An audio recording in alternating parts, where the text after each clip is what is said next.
The cold steel pressed against Jimmy Vane's temple like a brand applied in reverse, not burning but pulling all the warmth out through a single point of contact, leaving behind the absolute clarity that arrives only when a man understands he has perhaps 60 seconds left to breathe. The basement smelled of motor oil, damp concrete, and old cigar smoke that had soaked into the walls over years of use. A single bare bulb hung overhead on a length of wire, swinging in a draft that came from nowhere Jimmy could identify, throwing shadows that moved like living things across the water-stained walls. His wrists were bound behind the chair with heavy zip ties that had long since cut through the skin. His ankles were lashed to the chair legs. 3 of his ribs were broken. His nose had been shattered sometime in the last hour. The left side of his face had swollen to the point where his vision on that side was reduced to a narrow slot of blurred light, and every breath he drew was a separate negotiation between his lungs and the pain that surrounded them. Big Arlo Maddox stood behind him. 6 feet 4 inches of deliberate, methodical violence. 300 pounds of a man who had survived 2 federal indictments, a near-fatal stabbing in a Barstow parking lot, and 11 years inside Pelican Bay State Prison. Arlo's braided gray beard rested against his chest like a battle standard. His hands, enormous scarred, calloused to the texture of old saddle leather, held a .45 caliber pistol with the casual ease of a man holding something he has held 10,000 times before. Jimmy stared at the far wall and thought about his brother. Not about the mission. Not about the 3 years he had spent burning alive inside the most dangerous criminal organization in the American Southwest. Not about Agent Ren Calloway sitting in an armored command vehicle somewhere out in the dark, staring at thermal monitors trained on an empty airfield, slowly understanding that everything had gone wrong. He thought about Danny, 26 years old, a wide smile and the worst taste in baseball teams of any man Jimmy had ever known. Dead on the floor of a rented room in Victorville with a needle still in his arm and a phone in his hand displaying a number that had never connected. That was why Jimmy Croft had walked voluntarily into the jaws of the Hell's Iron Raiders 3 years ago and asked to be swallowed whole. The jaws were closing now.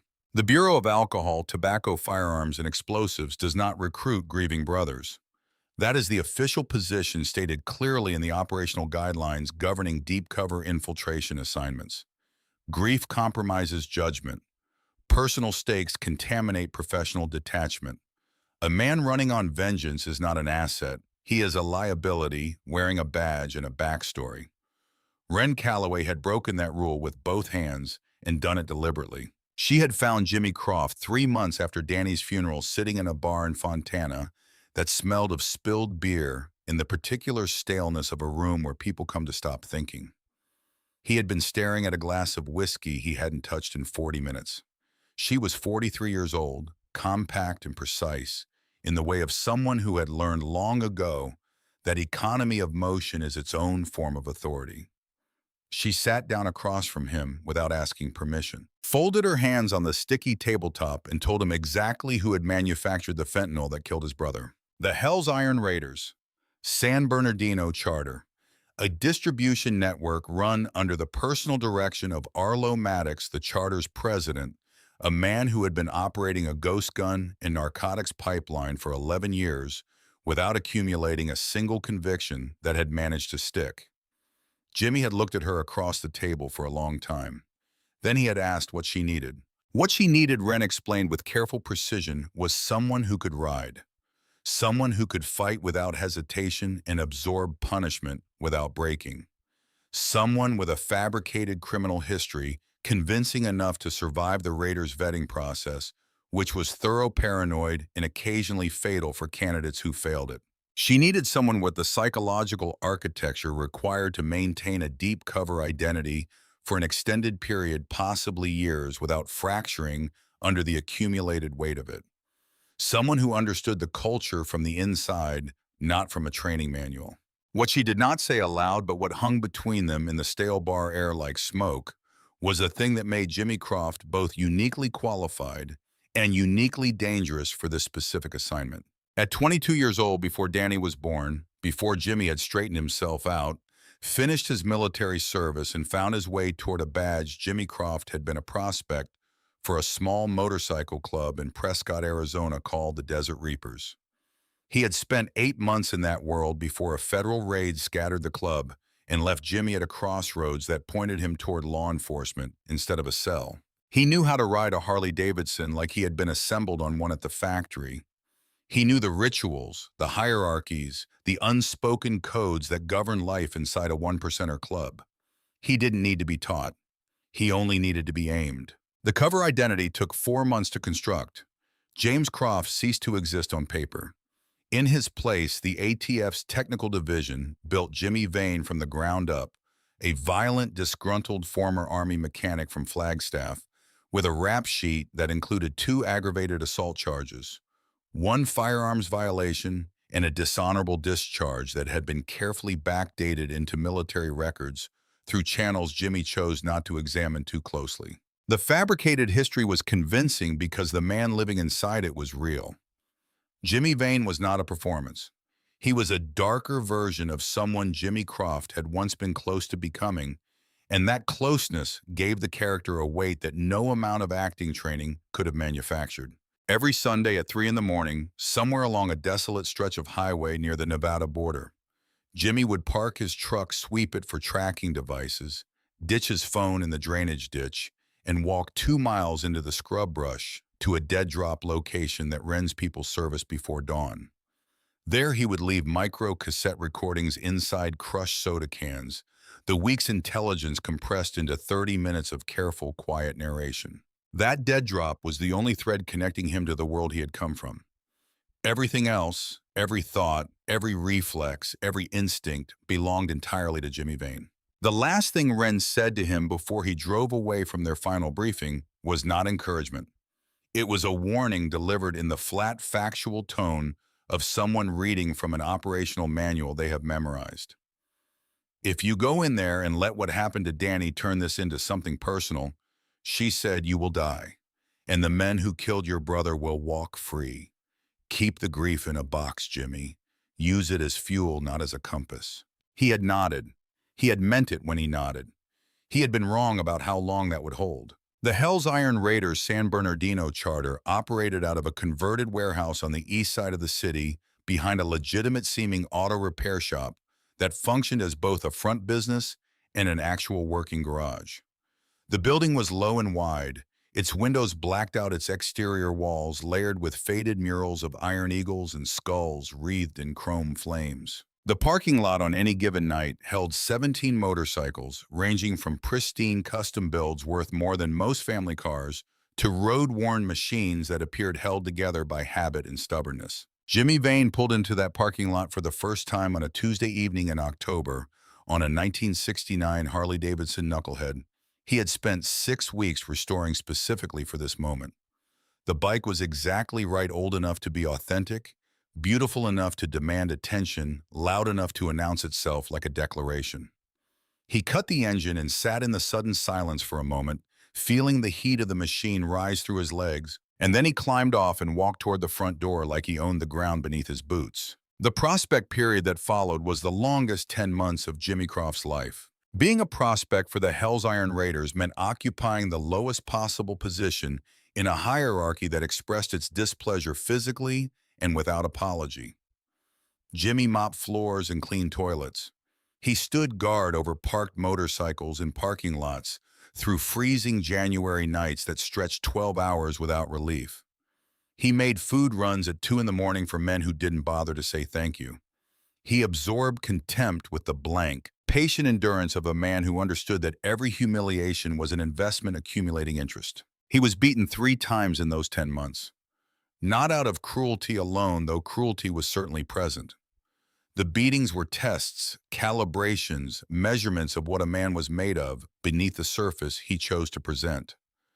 The first time a patch member named Greer knocked Jimmy off a bar stool without warning and put 3 hard kicks into his ribs while he was down on the floor. Jimmy got up. He didn't reach for anything. He didn't say a word. He just got up, walked back to the bar, and finished his beer. Greer watched him do it and nodded once slowly, like a man checking a box on a list he kept in his head. The intelligence work underneath the humiliation was Jimmy's actual occupation, and it was maddening in its early limitations. For the first 8 months, he witnessed nothing that would survive federal court. He saw men drinking and fighting and rioting. He saw money changing hands in ways that were probably illegal and entirely unprovable. The raiders were careful. They had survived federal attention before, and that survival had made them meticulous about what they said, where they said it, and who was present when they said it. Prospects were never present for the things that mattered. Everything changed on a sweltering Wednesday night in July at a roadhouse off Route 66 called the Dusty Wheel, a low concrete building with a gravel parking lot and a jukebox that appeared to know only 3 songs. The raiders had been drinking since mid-afternoon. The air inside was thick with cigarette smoke and the tension that accumulates when men with violent histories spend too many hours in an enclosed space with nothing to do. The Varro brothers arrived at 9:30. The Varros were a splinter organization, younger, meaner, considerably less disciplined than the raiders, and therefore more unpredictable in the specific way that makes inexperienced violence more dangerous than experienced violence. They had been pushing into raiders' territory for 8 months. Arlo Maddox's standing directive had been patience, let it go. Don't give the federal agencies monitoring both clubs the satisfaction of a public incident. That directive lasted until a Varro prospect said something specific about a raider's wife. The roadhouse came apart in approximately 4 seconds. Tables overturned, glass shattered across the hardwood floor. The jukebox absorbed a bar stool and went silent. Jimmy was in the middle of it before conscious thought caught up with instinct, trading punches with a Varro member who fought with the economical efficiency of someone who had been doing this his entire adult life. He saw the knife from his peripheral vision. A Varro enforcer, large shaved head, a scar running from his left ear to his jaw, had come around the outside of the brawl and was moving fast toward Arlo Maddox's unprotected right side. Arlo was occupied, both hands full, with 2 men working to put him on the floor, and he had no angle on what was approaching. Jimmy didn't calculate. There was no cost-benefit analysis, no moment of weighing the mission against the risk. A knife was moving toward a man's body, and Jimmy moved to intercept it. The blade caught him high on the left shoulder, tearing through the leather of his vest, and the muscle beneath, with a pain that was white and immediate and absolute. Jimmy grabbed the knife hand at the wrist, twisted until he felt something crack, and drove the man's skull into the edge of the pool table with enough force that the impact cut through the noise of the fight. The man dropped. Jimmy straightened up. Blood was running down his arm and dripping from his fingers onto the floor. His vision swam at the edges. He could feel the depth of the wound, the way deep wounds make themselves known, not just at the surface, but as a wrongness radiating outward from a specific point, something that should not be open, that is. The sirens started in the distance. Beckett Harlow, broad-shouldered, iron-jawed, the Raiders' sergeant-at-arms, a man who wore his road name like a formal title, grabbed Jimmy by the uninjured shoulder and hauled him out the back door before the lights could sweep through the windows. They did not take him to a hospital.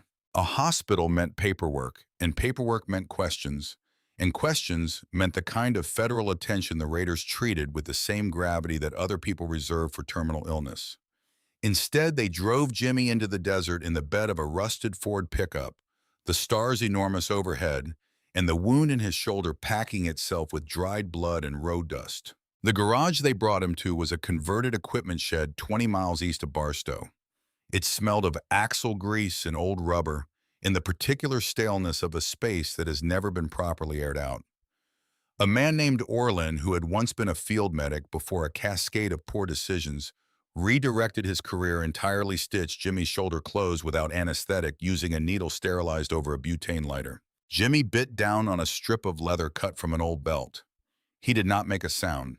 Not one.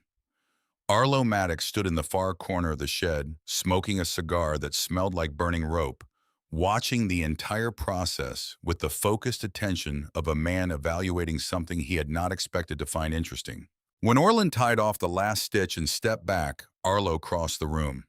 He was not a man who moved quickly at his size. With his history, he had long since understood that speed is less impressive than inevitability. He stopped directly in front of Jimmy and reached out with one enormous hand, and gripped the back of Jimmy's neck, not gently in the way a father might hold a son he was proud of, but lacked the vocabulary to express it properly. "You took a blade for me," Arlo said. His voice was low and rough like a diesel engine idling near its limits. "A prospect doesn't do that. A prospect runs." Jimmy met his eyes and said nothing. "A brother bleeds," Arlo finished. He held the eye contact for 3 more seconds, then released Jimmy's neck and walked out of the shed without another word. Beckett Harlow, leaning against the doorframe with his arms crossed over his chest, watched Arlo leave and then looked at Jimmy with an expression that was difficult to read, precisely something between professional assessment and the very early cautious beginning of genuine respect. "You ride tomorrow," Beckett said, "soon as that shoulder lets you." The formal ceremony happened 3 weeks later at the Raiders' traditional gathering site, a flat stretch of Mojave Desert 20 miles from the nearest paved road, accessible only if you knew the route, and you only knew the route if you belonged there. 47 men stood in a wide circle around a bonfire that threw orange light 50 feet in every direction, turning the desert floor into something from another world. Arlo Maddox stood at the center. He spoke briefly in the clipped cadence of a man who understood words as currency and spent them accordingly. He spoke about loyalty, about blood, about the difference between a man who says he will stand beside you and a man who proves it without being asked. Then he took the leather vest that cuts in the language of this world and held it out toward Jimmy, who stepped forward from the circle and accepted it with both hands. The vest was heavy. It smelled of leather and smoke and something older, some accumulated weight of years and miles in the men who had worn it before. On the back, the winged death's head of the Hell's Iron Raiders. Above it, the top rocker.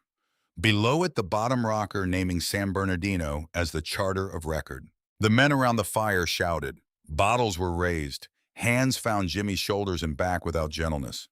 Beckett Harlow gripped Jimmy's hand and held it, looking at him with something that was by then unmistakably real. Not performed, not strategic, but the genuine article. Jimmy held the vest and felt its weight and thought about his brother. Danny had been 26 when he died. He had been clean for 14 months before the relapse that ended him. He had been talking about going back to school cautiously and with the specific optimism of someone who has been disappointed by their own optimism before, but hasn't given up on it entirely. He had called Jimmy 4 days before his death, and they had talked for an hour about nothing that seemed important at the time. Baseball standings, a film Danny had seen twice, a woman he was cautiously interested in, and Jimmy had not known it was the last conversation they would ever have, so he had not paid it the attention it deserved. That failure would follow him into every room he entered for the rest of his life. The fentanyl that killed Danny had moved through the Hell's Iron Raiders distribution network. Ren Calloway had the paper trail to prove it, though not in a form that would survive a federal courtroom without additional corroboration. The specific person who had sold it, the final human link in a chain that led back to this fire, to this man, to the leather in Jimmy's hands, had never been charged, never been questioned, never been touched. Jimmy put on the vest. The fire roared. The desert night was cold and enormous around it. He was in. He had achieved in 10 months what the ATF had spent millions of dollars in multiple failed operations trying to accomplish over more than a decade. He had never felt more alone in his life. 4 days after the ceremony at 3 in the morning, Jimmy drove to the dead drop. He left a full cassette club, operations names, dates, locations, the beginning of something that might become a federal case if he could get deeper into the operation before his cover frayed. The cassette he retrieved contained a message from Ren. He sat in the dark desert with a small earpiece in and listened to her voice, flat and professional as always, but with something underneath the professionalism that he had learned to read over months of working with her. A pressure, an urgency carefully contained. "Good work," she said. "You're inside. Now hear me clearly. What we have right now, the gun-running evidence, the distribution activity, it's enough to make arrests. It is not enough to bring down the national organization. It is not enough to touch the men at the top of the structure. For RICO, we need Arlo Maddox on recorded tape ordering a killing, or we need the financial ledger, the actual document tying the cash flows to both operations simultaneously. Without one of those two things, we will dismantle this charter and the organization will rebuild within 18 months somewhere else. A pause. There is one more thing, Jimmy. The pause this time was longer with a different quality to it. The individual connected to your brother's death, the dealer at the end of the distribution chain, we know who he is. We cannot move on him independently without destroying the larger operation. If you deliver Arlo, you get your brother's justice. But only if you deliver Arlo. Not before, not by another route. Jimmy removed the earpiece and sat in the desert silence for a long time, with the stars overhead and the sound of a distant highway he couldn't see. Wren had just told him in the careful language of a federal handler addressing an asset that his brother's killer had a name. That the ATF had that name and had chosen to hold it in place not to protect the evidence, but to protect the larger case.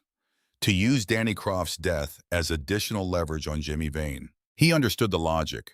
The logic was clean and ruthless and professionally defensible. He sat for another hour before he went back to the truck. He did not let himself think about what he would eventually do with that information. Not yet. He put it in the box the container Wren had told him to build on the day they first met, the sealed space where the grief lived, pushed to the back of a mental room he did not visit more than absolutely necessary. He labeled it. He locked it. He drove back towards San Bernardino with the engine of the knucklehead, a steady, familiar thunder underneath him, and he wore the face of Jimmy Vane, and he was Jimmy Vane, and the road unrolled ahead of him like a sentence that hadn't found its ending yet. The easy part was over. What came next would require him to be two men simultaneously and to ensure that neither one broke before the case was ready. He rode into the early morning with the Raiders patch on his back and a grief he could not afford to feel burning quietly beneath his ribs, and the desert took the sound of his engine until there was nothing left except silence and the vast, indifferent sky reaching from one edge of the world to the other. He had gotten inside. He had earned the trust of men who trusted nobody. He had accepted a vest and a brotherhood and a lie so complete that it had begun in the quietest hours to feel more real than the truth it was concealing. Somewhere in a city an hour's ride behind him, the man who had sold the fentanyl that killed Danny Croft was sleeping without consequence, protected by the same federal apparatus that Jimmy was risking his life to serve. The box held. For now it held. Life as a patch member of the Hell's Iron Raiders was nothing like the prospect period. The humiliation stopped the moment the vest settled onto Jimmy's shoulders at the Mojave gathering. What replaced them was something considerably more dangerous than humiliation. Access. As a full member of the San Bernardino Charter, Jimmy Vane was now invited into rooms that prospects never saw. He sat at the long oak table during church meetings, the lockdown phones surrendered strictly members-only sessions, where Arlo Maddox conducted the actual business of the organization. He rode alongside Beckett Harlow to meetings at locations that changed with each occurrence. Abandoned warehouses in Fontana, a working cattle ranch outside Hemet, twice at a private airstrip in the high desert where small planes landed without filed flight plans and departed 30 minutes later considerably lighter than they had arrived. He watched, he listened, he remembered everything. And every Sunday, at 3 in the morning, he walked 2 miles into the scrub brush and left the week's accumulation in a crushed soda can at the dead drop. The criminal enterprise Arlo Maddox had constructed over 11 years Jimmy was forced to acknowledge a genuine masterpiece of operational security. The Ghost Gun pipeline polymer frame firearms assembled from components that circumvented federal tracking requirements moved south through a chain of intermediaries so numerous and compartmentalized that any single arrest would yield only one link. The methamphetamine flowing back north was insulated the same way, moving through legitimate-seeming businesses whose books were maintained by an accountant in Riverside, who Jimmy suspected had never personally met Arlo Maddox and never would. The ledger Wren needed, the actual financial record tying the cash flows to both operations, existed. Jimmy was certain of it. Arlo was too precise, too methodical to operate an enterprise of this scale without a master accounting document somewhere. Where it was kept and in what form had not surfaced in anything Jimmy had seen or heard. The tape of Arlo ordering a killing was a different problem entirely. Arlo did not give orders in spaces where they could be recorded. He did not use phones for sensitive communications. He communicated the way men communicated before telecommunications existed, in person alone, in rooms he had personally swept. The one time Jimmy managed to get a recording device into a church meeting concealed in the lining of his jacket, the device captured 45 minutes of discussion about a fundraiser for a member's medical bills. Nothing else. Wren's messages at the dead drop grew incrementally more pressured with each passing month. She was professional about it. She never said anything as direct as "we are running out of time." But the subtext was clear, and Jimmy was experienced enough to read it clearly. The months accumulated. The double life calcified into something resembling routine. There were good days inside that routine, days when Jimmy Vane felt like a real person, living a real life, which were simultaneously the most dangerous days for the mission. He rode 500 miles through the Mojave on a Thursday in November with Beckett Harlow and two other members. The desert spread in every direction like a painting of itself, the sky that particular shade of cloudless deep blue that exists only at altitude in the American West. For 3 consecutive hours, he felt nothing except the road and the machine and the clean physical pleasure of moving fast through open space with men who rode the same way he did. Those hours frightened him most. Beckett Harlow was a complication Jimmy had not fully anticipated. The Raiders sergeant-at-arms was 44 years old, built like a man who had spent his 20s doing hard physical labor, and his 30s in various kinds of fights, with a face that carried the accumulated damage of both decades like a topographic record of its own history.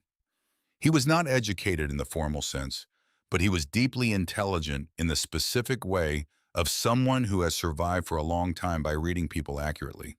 He spoke rarely and meant everything he said. He had a 15-year-old daughter in Redlands, whom he drove to school every morning he was in the city, a fact he mentioned to no one that Jimmy discovered by accident, and that he filed away with the discomfort of information that humanizes someone you are trying to maintain clinical distance from. 4 months into Jimmy's time as a patch member, he contracted pneumonia. Not a mild case, the kind that grounds itself deep in the chest and refuses to leave, that turns breathing into a sequential negotiation, and sleeping into something that happens in 20-minute segments between coughing fits that leave a taste like rust. He was sick for 11 days. Beckett Harlow showed up at his apartment on the second day. He did not call ahead. He appeared at the door with a paper bag containing antibiotics acquired through a connection Jimmy chose not to examine, 2 liters of water, and a container of chicken soup from a diner that he set on the kitchen counter without comment. He sat in the single chair in Jimmy's sparse living room and did not leave for 4 hours. He came back the next day and the day after that. He never explained why. He never made it sentimental. He simply appeared in the way that certain men express care, through presence and practicality, because they lack the vocabulary for anything that requires softer language. On the 4th day, when Jimmy's fever had broken enough to allow real conversation, Beckett sat in the chair and talked at length for the first time about the club, about the years he had spent in it, about what it meant to belong to something when the world outside had made clear you didn't belong anywhere else. He talked about his daughter. He mentioned a stretch of highway in southern Utah that he considered the most beautiful road in the country, that he rode alone every September without fail. Jimmy listened and said very little, and felt a specific dread of a man doing something unforgivable to someone who has done nothing to deserve it. He recovered. He went back to riding. He left a cassette at the dead drop containing some of the most detailed intelligence he had gathered since joining the charter, and he mentioned Beckett in it only as much as operational necessity required.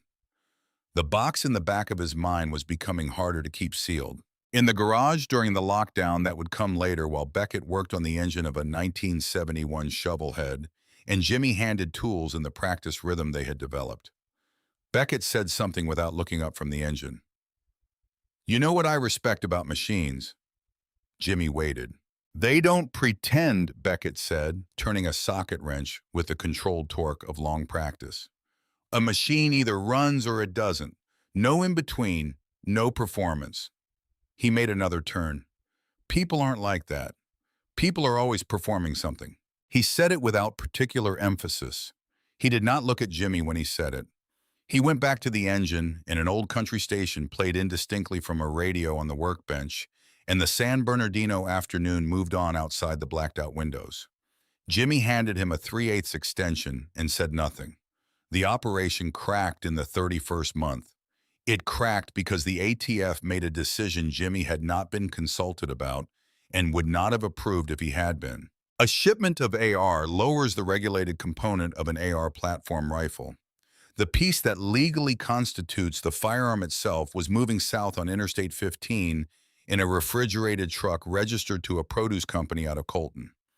Jimmy had reported the shipment to Wren 6 days earlier with the vehicle description, the route, and the estimated time of transit.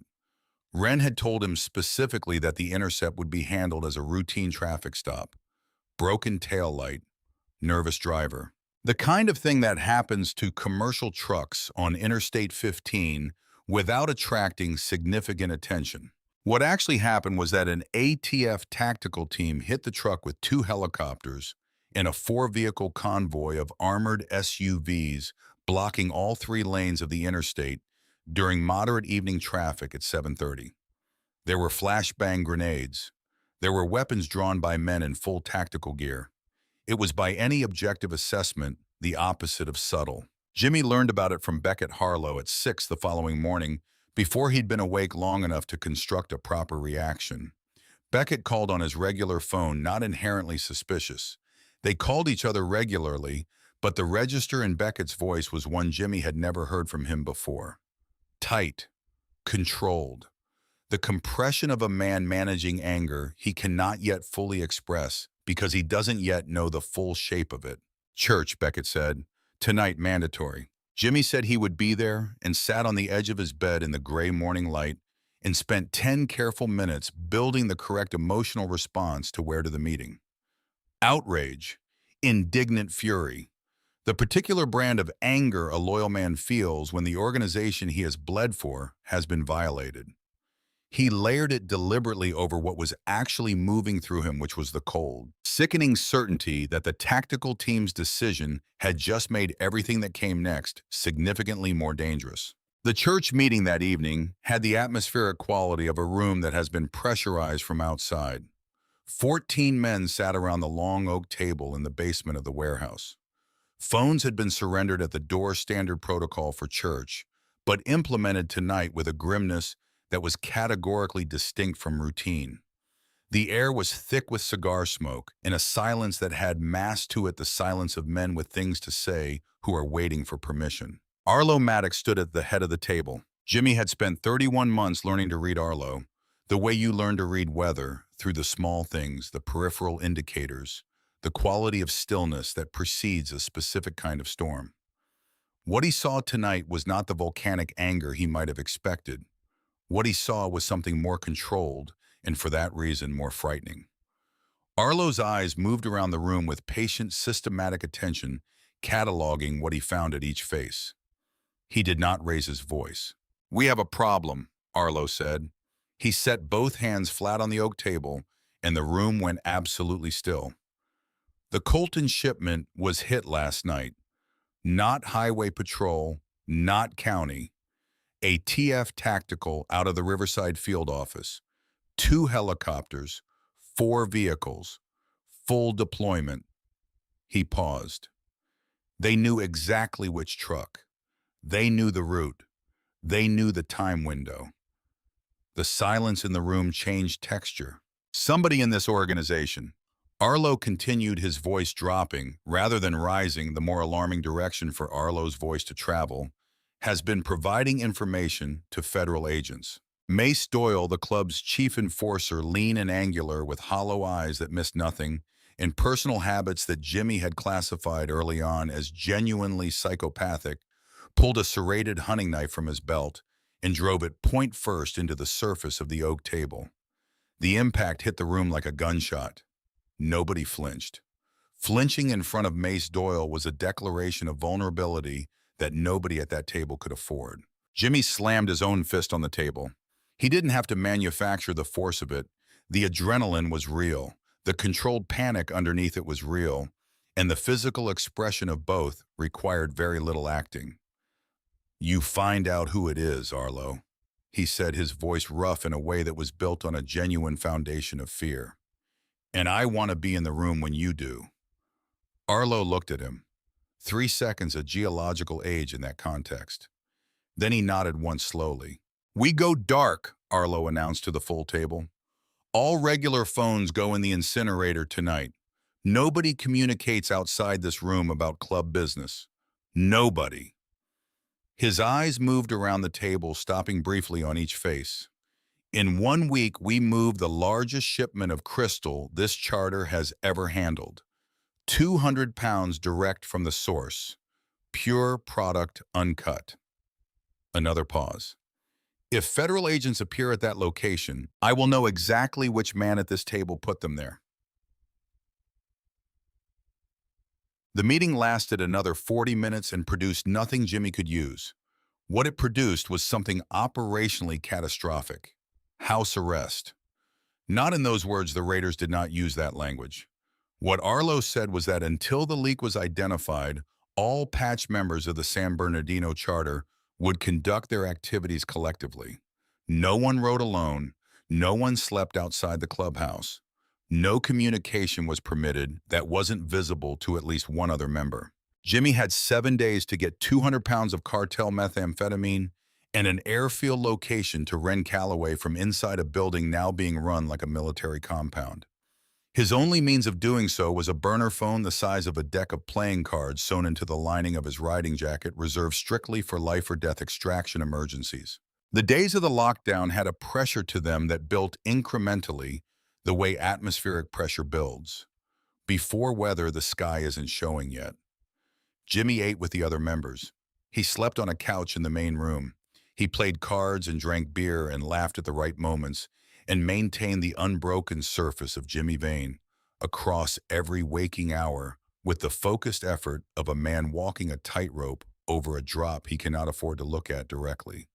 He was never left alone. Beckett Harlow was present more than anyone. They worked on bikes together in the garage during the long afternoons, and Beckett talked about mechanics with a technical precision that Jimmy had come to genuinely appreciate rather than merely simulate appreciation of. And the radio played old country music from a station that barely came through clearly, and outside the blacked-out windows, San Bernardino went about its business entirely indifferent to what was happening inside.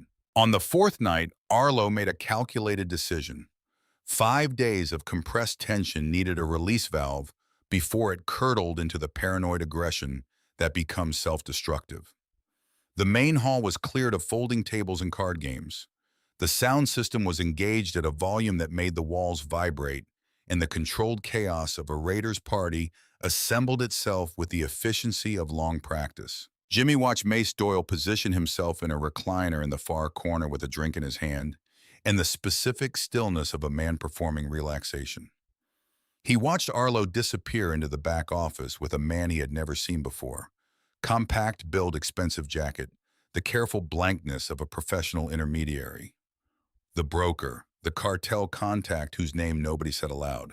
He watched Beckett Harlow drink 3 beers over 2 hours, heavy drinking for Beckett, and then watched him settle into a chair near the pool table with his arms crossed over his chest and his chin dropped toward his sternum.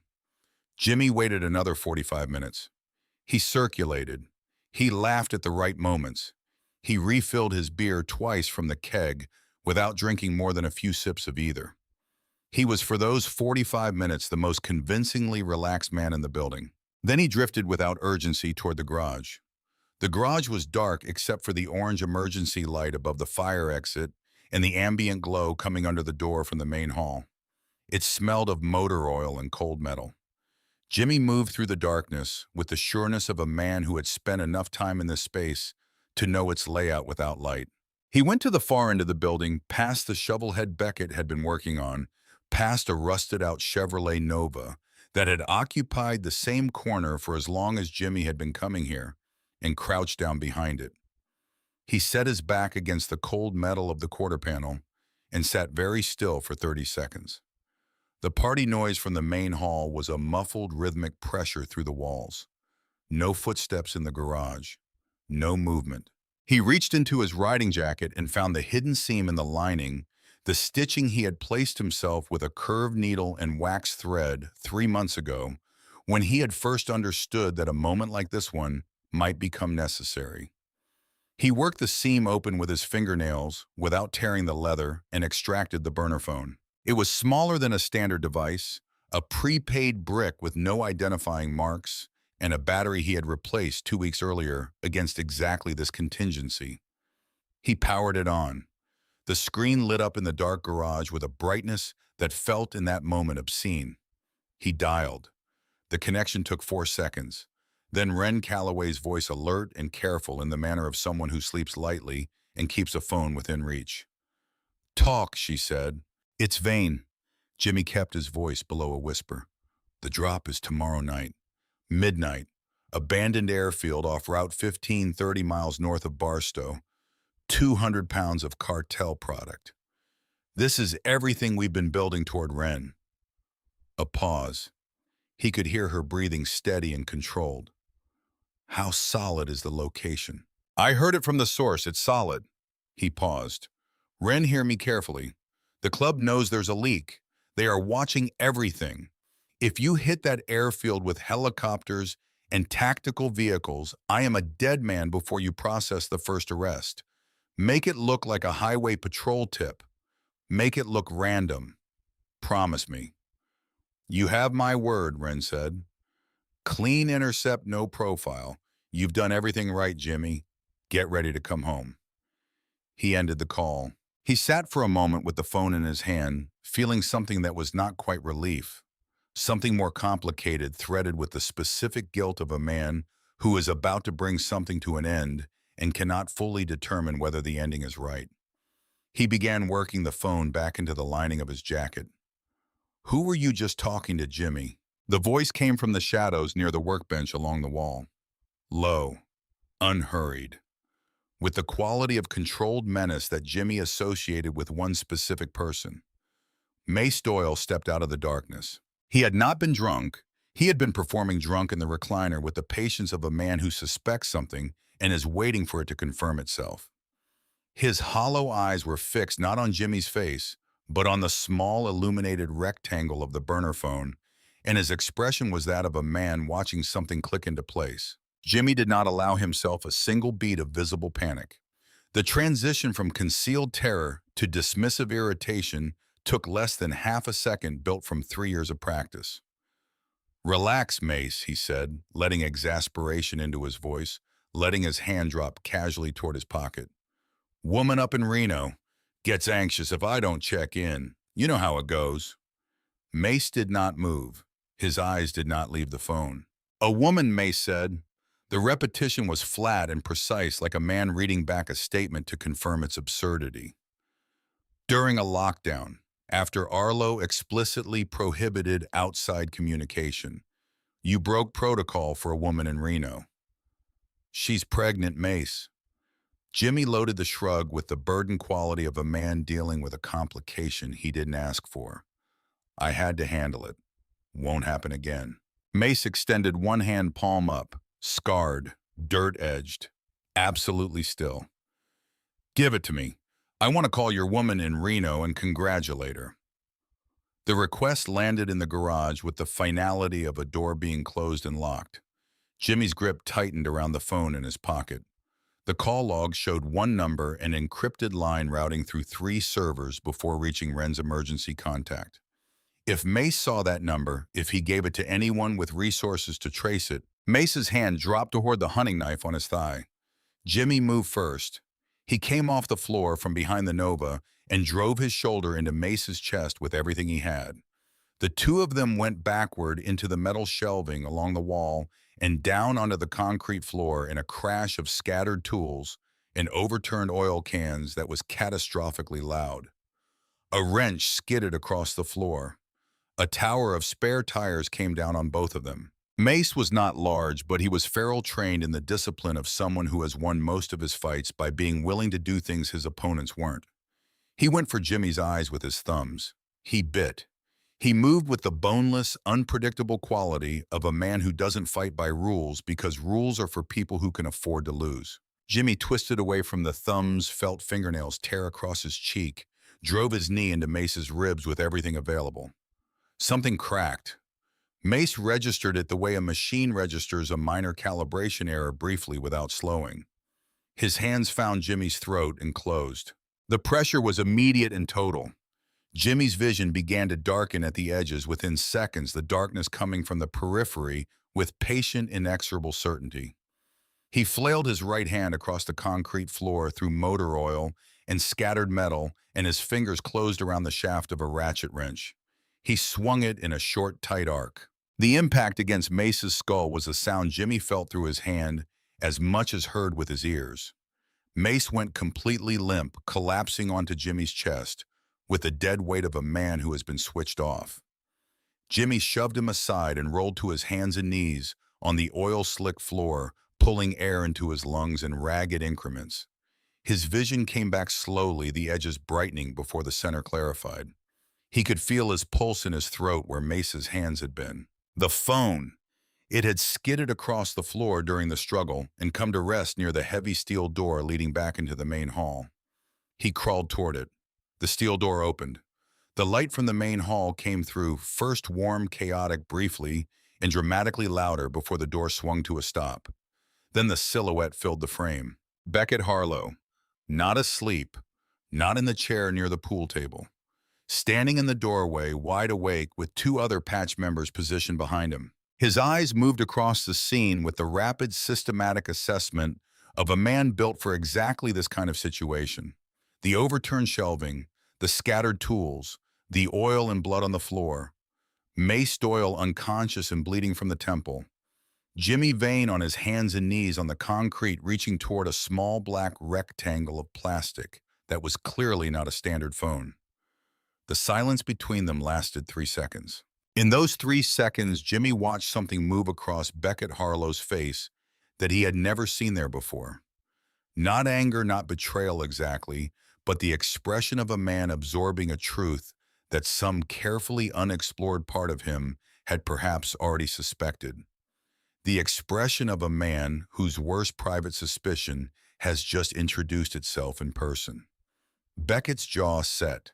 The expression locked became the operational face of the sergeant-at-arms of the Hell's Iron Raiders. "Take him," Beckett said. His voice was completely without emotion. That was the most devastating thing about it. The two members surged forward. Jimmy did not resist. There was nowhere to go and nothing to say that would change the geometry of the next few minutes. He let them haul him to his feet, strip the jacket from his shoulders, find the phone and the hidden seam in the lining. He let them drag him through the back of the garage and down a narrow concrete staircase into the basement of the warehouse. The chair was heavy wood bolted to the floor. The zip ties were military-grade, ratcheted tight enough to restrict circulation within minutes. They left him in the dim, soundproofed room with the bare bulb overhead and the smell of damp concrete, and the door closed, and the party continued somewhere above him like a world that was no longer his. Beckett did not come down the stairs. Not yet. Jimmy sat in the chair and breathed through ribs that were not yet broken and stared at the water-stained wall and waited with the particular stillness of a man who has run out of moves and understands it completely. Above him, through the reinforced ceiling, he could feel the bass frequencies of the music still playing in the main hall, a rhythmic vibration in the concrete, distant and indifferent as someone else's heartbeat. He thought about Ren Calloway somewhere out in the dark moving toward an airfield with a full tactical team. He thought about Beckett's face in the doorway. He thought about Danny.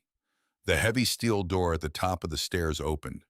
Footsteps began to descend, slow, separate, deliberate, each one a sentence of its own. The footsteps came down one at a time with the unhurried quality that had characterized everything Arlo Maddox did in the 36 months Jimmy had spent studying him. In a world that ran on adrenaline and reaction and the compressed violence of men who existed at the edge of consequence, Arlo moved through every situation at the same pace as though the outcome had already been settled and the intervening moments were merely formality to be acknowledged. Arlo reached the bottom of the stairs.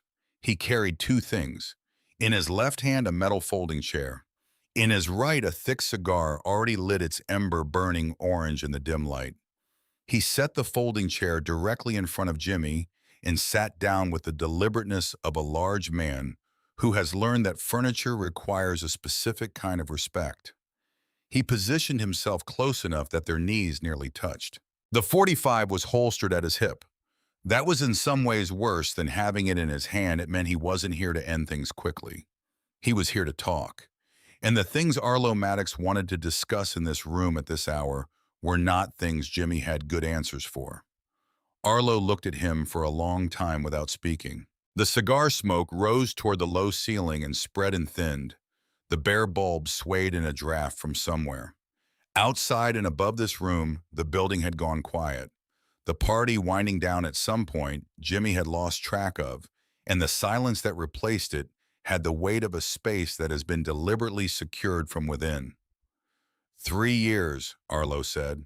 His voice in the confined basement was different from his voice at the oak table or around the fire in the Mojave. Smaller, more personal. The voice of a man speaking to a specific person rather than to a room. You ate at my table, he continued. You drank my whiskey. You took a blade meant for my ribs and you sat there while Orland sewed you back together without making a sound. And I stood in that shed and watched you and thought, this is a man. This is what this club is built on. He drew on the cigar and exhaled slowly. I brought you into my family. I trusted you with my life. He reached into his jacket and placed something on the floor between them. The burner phone. The shattered remains of it, the members upstairs had been thorough. The screen cracked entirely across the casing split at one corner, the interior components partially visible through the split. Mace is upstairs getting his skull seen to, Arlo said. He says you were on a call when he found you. Arlo looked at the broken phone and then back at Jimmy. So here is how this proceeds. You are going to tell me exactly what you told your handlers. You are going to tell me what they know about the Route 15 location and what they plan to do with it. If you tell me the truth, I will make what comes next quick. If you lie to me, I will keep you in this room for a very long time. And I will take you apart piece by piece. And when I am finished, there will be nothing left that resembles the man who took that blade at the dusty wheel. The room held the words. Jimmy felt them settle into the concrete and the damp air and the space between his own ribs. He looked at Arlo Maddox across the small distance between their knees, and he made the decision that had been waiting at the end of this road since the day he drove into the Raiders' parking lot on a restored knucklehead and walked toward the front door like he owned the ground. My name is James Croft, Jimmy said. His voice was steady. He was genuinely surprised by how steady it was. I'm a special agent with the Bureau of Alcohol, Tobacco, Firearms, and Explosives. I have been operating under deep cover inside this charter for 36 months. Arlo did not move. The Bureau has documentation of the Ghost Gun pipeline going back 22 months. They have the distribution network mapped. They have financial records connecting the methamphetamine operation to this charter specifically. Jimmy paused. And Arlo, they know about the Route 15 airfield. I gave them the location and the time 2 hours ago. The silence after that was of a different quality than the silence before it. Denser, more absolute. Arlo looked at him for what felt like a long time. He drew on his cigar again. The ember glowed in the dim room. He exhaled slowly through his nose. Then, without drama or performance, Arlo Maddox smiled. It was not the smile of a defeated man. It was the smile of a man who has been waiting for a specific thing to happen and has just watched it happen exactly as he anticipated. Agent Croft, he said as though tasting the name, you are a brave man. I mean that with complete sincerity. 36 months is the longest any federal operation has lasted inside this charter. The previous record was 11 months, and that man did not leave the situation under his own power. He stood from the folding chair, and his height in the low-ceiling basement made the room feel smaller. But you made one very significant mistake. He moved behind Jimmy's chair. Jimmy heard the holster unsnap. You assumed, Arlo said, that I would move 200 pounds of cartel product through a location I announced in a church meeting when I already knew that meeting had a leak in it. The 45 came to rest against Jimmy's temple. The metal was cold against his skin, precisely as cold as he had always known it would be. In the abstract way a man knows the things he has always understood might one day happen to him. The Route 15 airfield is empty, Arlo said. It has been empty since this morning. The real shipment left the Calexico crossing 4 hours ago in a refrigerated commercial truck registered to a meat distribution company out of El Centro. By the time your colleagues finish sitting in the dirt at an abandoned airfield, reconsidering their career choices, that product will be in 3 separate locations in the Los Angeles basin. A pause. The Route 15 location was a test agent Croft. You passed it. Unfortunately for you, passing that particular test was the last thing you were ever going to do. Jimmy stared at the far wall. The operational failure, the blown cover, the helplessness of the chair, all of it was fully present and fully real, and he found that it was not in this moment occupying the center of his mind.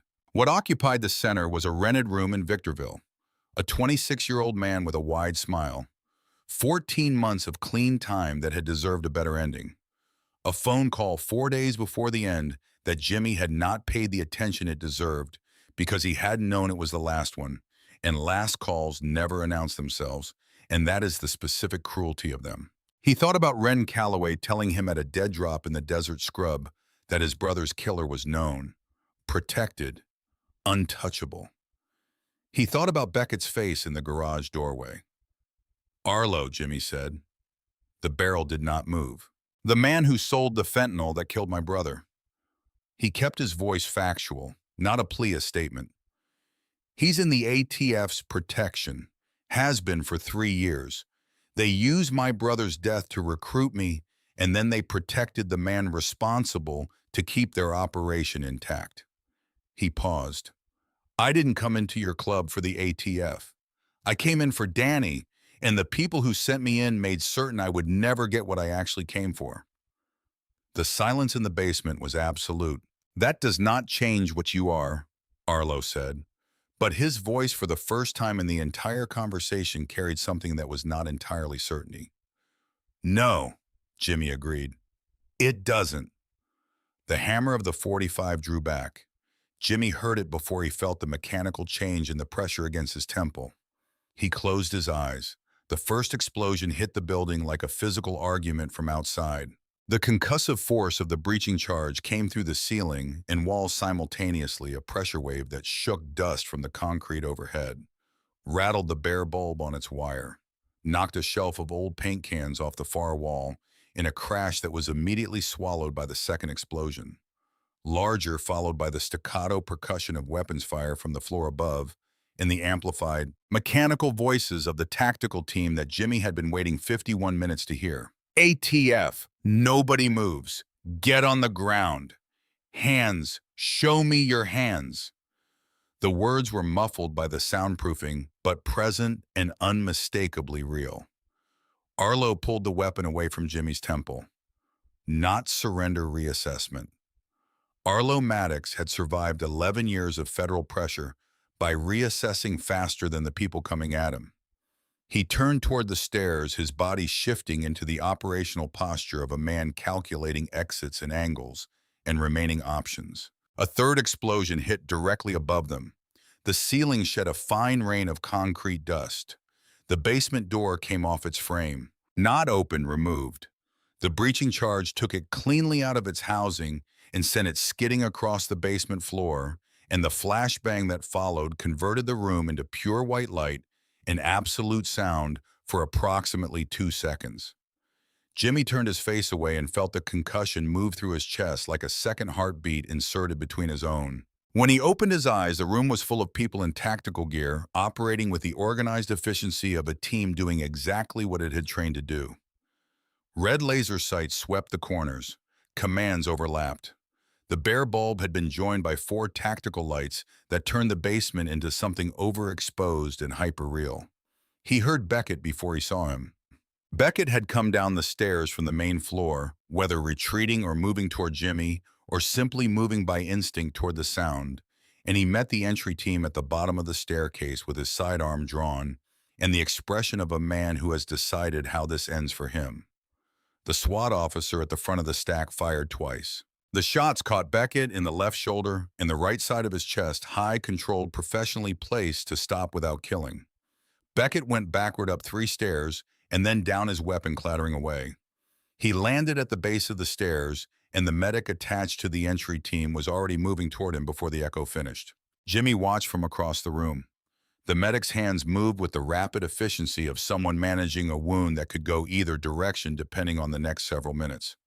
Beckett's chest moved. He was breathing. His eyes were open and pointed at the ceiling. Arlo Maddox did not reach for his weapon. He had set the .45 on the floor at some point during the chaos. Jimmy hadn't seen exactly when, and raised both hands to shoulder height with the deliberate, unhurried quality that characterized everything he did. He stood in the center of the basement with 4 assault rifles trained on him and looked around the room with the expression of a man making a final inventory of the life he has constructed. Then he looked at Jimmy. The look lasted a long time and contained things that resisted single words. It was not hatred alone, though hatred was present. Not betrayal alone, though that was there too. It was the look of a man who has been defeated by something he respected and cannot reconcile those two facts into a single coherent emotion, and who understands he will have years, the remainder of his life practically speaking, to work on the reconciliation from inside a cell. The tactical agents pulled Arlo's hands behind his back and secured them with zip ties identical to the ones on Jimmy's wrists, and that symmetry registered in some part of Jimmy's mind as something that would matter to him later. Wren Calloway came through the basement door. She moved through the tactical team with the authority of someone who has run enough operations that armed men in body armor instinctively create a path for her. She crossed the floor and crouched in front of Jimmy's chair and pulled a folding knife from her vest and began cutting the zip ties with focused efficiency. She did not speak until the ties on his wrist came free and Jimmy's hands fell forward and the return of circulation moved from his fingertips to his elbows in a specific wave of agony. "You're out," she said. "It's over." Jimmy looked past her at Beckett, still on the floor at the base of the stairs, while the medic worked. Beckett's eyes were open. They were aimed at the ceiling. They did not move toward Jimmy's face, or if they did, they chose not to stay there. Wren cut the ankle ties and helped Jimmy stand. Standing was a negotiation. The broken ribs turned breathing into a sequential problem. Inhale, manage the pain. Exhale, manage the pain that required attention he would rather have spent elsewhere. "The ledger," Jimmy said, "found in the office upstairs 40 minutes ago before we breached, built into the wall behind a gun safe." Wren kept her voice informational while her eyes moved over Jimmy's face with the practiced assessment of a handler evaluating an asset's functional condition. Comprehensive. 11 years of transactions. Money flows, product movements, full personnel records. Arlo is looking at the rest of his life in federal custody. "The shipment," Jimmy said. A fractional pause, the kind Wren Calloway did not permit herself in operational context unless the information to be delivered was information she would prefer not to deliver. "It crossed at Calexico at 2300 hours, she said. "The truck is in the Los Angeles basin. We have descriptions in partial plates. We will find it, but it is not in custody tonight." Jimmy nodded. He had expected this. The geometry of the evening had made it inevitable from the moment Arlo revealed the decoy at the barrel's end. They had won the larger thing and lost the immediate thing. He looked at Wren. "The dealer," he said. This pause was longer. Wren met his eyes with the directness of someone who has decided a conversation she has been avoiding can no longer be deferred. Around them, the tactical team moved with post-breach efficiency evidence, markers going down, weapons being cleared, personnel accounted for. The operational machinery of the ATF absorbing the night into its processes. "His name is Gareth Lund," Wren said. "He has been a registered confidential informant with the Riverside field office since 4 months before we recruited you. He provided the initial intelligence establishing the connection between the Raiders distribution network and the Sinaloa supply chain. Without his information, we would not have had the predicate for your operation. She said it in the measured tone of someone reading from a file they have memorized. He sold the fentanyl that killed Danny, Jimmy said. Yes, and he is protected. He is not in tonight's arrest package, Wren said. The existing CI agreement with the Riverside office creates legal complications that… Wren, she stopped. I know, she said, and for the first time in 36 months of working together, her voice carried something that was not professional. Something underneath the professionalism that she had spent 22 years constructing the professionalism specifically to contain. I know, Jimmy. Jimmy looked at the ceiling. The concrete dust from the breaching charges had settled in a fine layer over everything. The bare bulb was still swinging slightly from the concussion, throwing shadows that moved across the water-stained walls. In a few minutes, they would take him upstairs and out into the California night, and the cycling red and blue lights of a dozen federal vehicles. And the machinery of the legal system would begin converting this evening into case files and court dates and sentencing guidelines. Wren reached into the chest pocket of her tactical vest and produced a micro cassette in a small evidence bag. She held it toward him. This was in Arlo's office, she said. In the desk, not the safe. Our people pulled it with everything else. She paused. I listened to it before we breached. I thought you should have it. Jimmy took the bag. Through the clear plastic, he could see the small cassette identical in form to the ones he had been leaving in crushed soda cans for 36 months, though this one moved in the opposite direction. It's from 2 nights ago, Wren said. Arlo and Beckett in the office. Private conversation. Another pause. I'll give you a minute. She stood and moved toward the activity near the stairs. Jimmy crossed the basement to where the medic had stabilized Beckett on a backboard, an IV line in his arm. His face the specific gray-white of a man whose body has gone into conservation mode, managing blood loss. His eyes were open. Jimmy crouched down beside him. Beckett looked at him. The look lasted a long time. Your daughter, Jimmy said quietly. Redlands. I'll make sure someone contacts her tonight. She'll know you're okay. Beckett held his eyes for another moment. Then he looked back at the ceiling. The medics moved Jimmy aside and began moving Beckett toward the stairs. Jimmy watched them go, then walked up the stairs and through the main hall. The aftermath of the breach visible in overturned furniture and the chemical smell of flashbang residue and the systematic presence of federal agents doing careful procedural work in every corner. Through the front door, into the California night.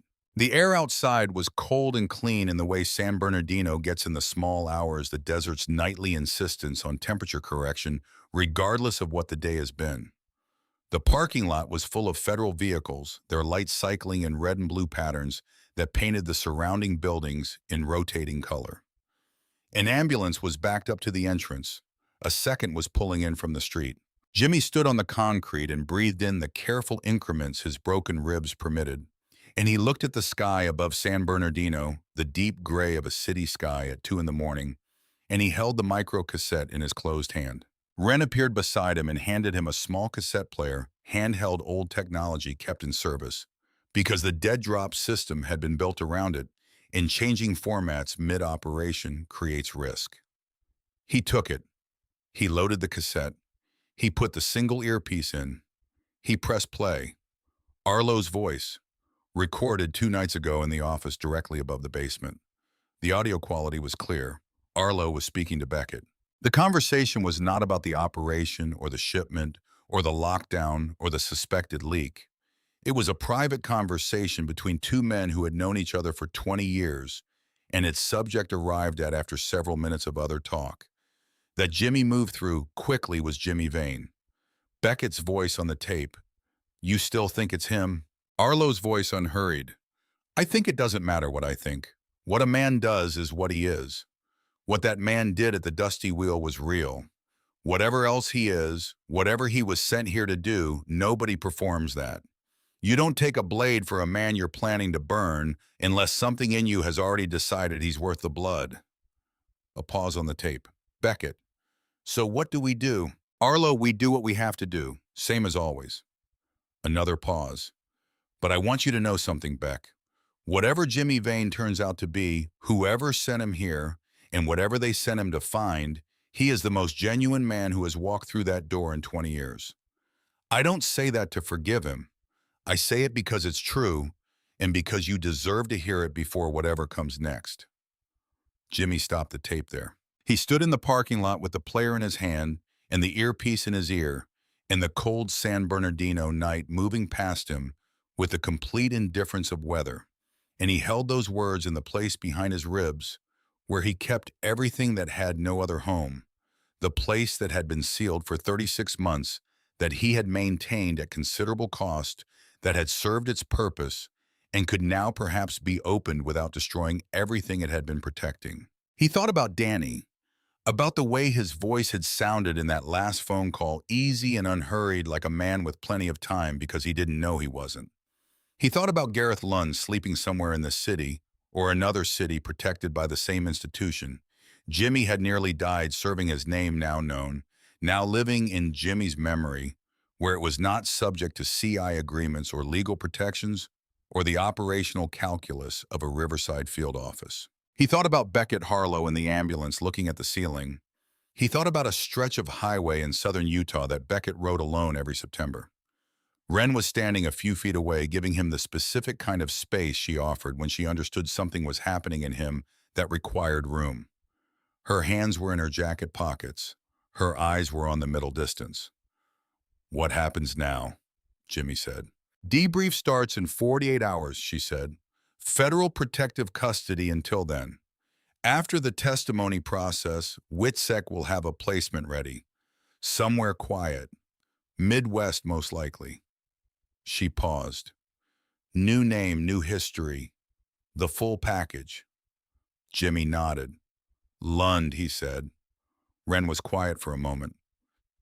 "The Riverside CI agreement is a legal instrument, Jimmy. Breaking it opens the Bureau to—" "I'm not asking you to break it," Jimmy said. "I'm asking you to remember that I know his name now. Names once known have a way of surfacing eventually, through channels that have nothing to do with CI agreements." Wren looked at him steadily. Whatever she was thinking stayed in the professional register that was her natural language. "Get in the vehicle," she said. "We'll talk during debrief." Jimmy removed the earpiece. He looked at the cassette player for a moment and put it in his jacket pocket. The jacket that no longer had the hidden seam from which the burner phone had been taken, and destroyed the jacket with the Hell's Iron Raiders patch on the back that someone would eventually take from him and log into evidence, and that he would never see again. He walked toward the command vehicle. Behind him, the warehouse on 4th Street was alive with federal activity, its blacked-out windows now interrupted by the moving beams of evidence technicians working through the remainder of the night. The motorcycles in the parking lot stood in a line chrome, catching the red and blue light engines cold going nowhere. He did not look back at them. What followed was the administrative machinery of consequence, the machinery that converts violence and years and sacrifice into documents.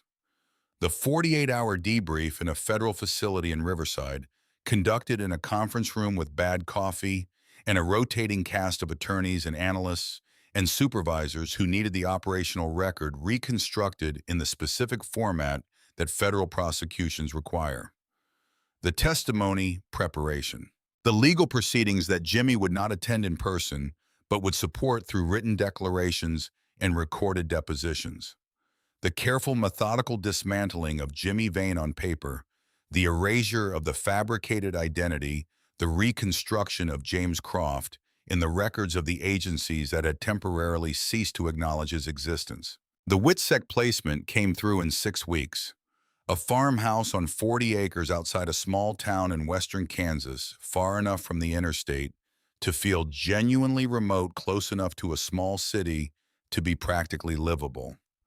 New name, new history, a new driver's license with his face attached to a life assembled by a desk officer in Washington who had never met him. The farm was quiet in the way places are quiet when they have always been quiet, when the quiet is not the absence of something, but the presence of the land itself, which has its own sound if you learn how to hear it. Grass moving in wind, the specific creak of an old structure settling through temperature changes, birds that James Croft had never learned the names of and found himself gradually wanting to learn. He wrote a letter to Danny in the first week. Not a letter he intended to send. Danny had been in a cemetery in Fontana for 3 years, and that address did not receive mail. But he wrote it anyway with a pen on paper at the kitchen table in the early morning, with the Kansas light coming in through the east-facing windows, and he said the things he had not said in the phone call 4 days before the end, the things he hadn't said because he hadn't known it was ending, because endings don't announce themselves, because that is the particular and specific cruelty of them. He wrote what had happened in the years since.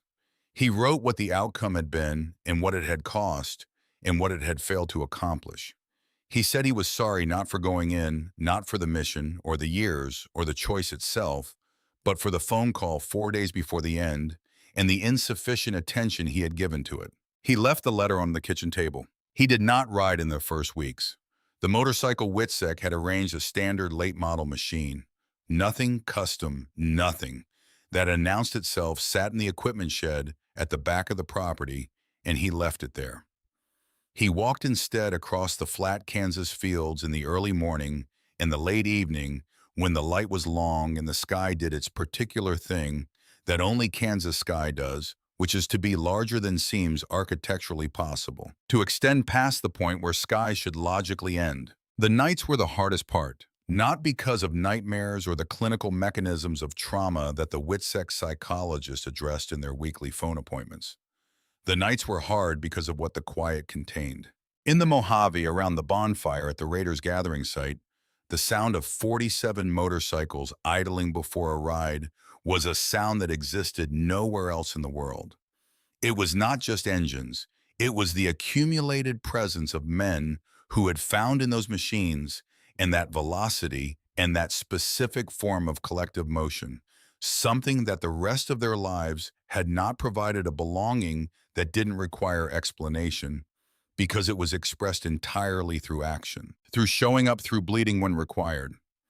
Jimmy had felt that sound in his chest at the gathering in a way that he had not expected to feel anything in that world, and the feeling had been real regardless of the context surrounding it.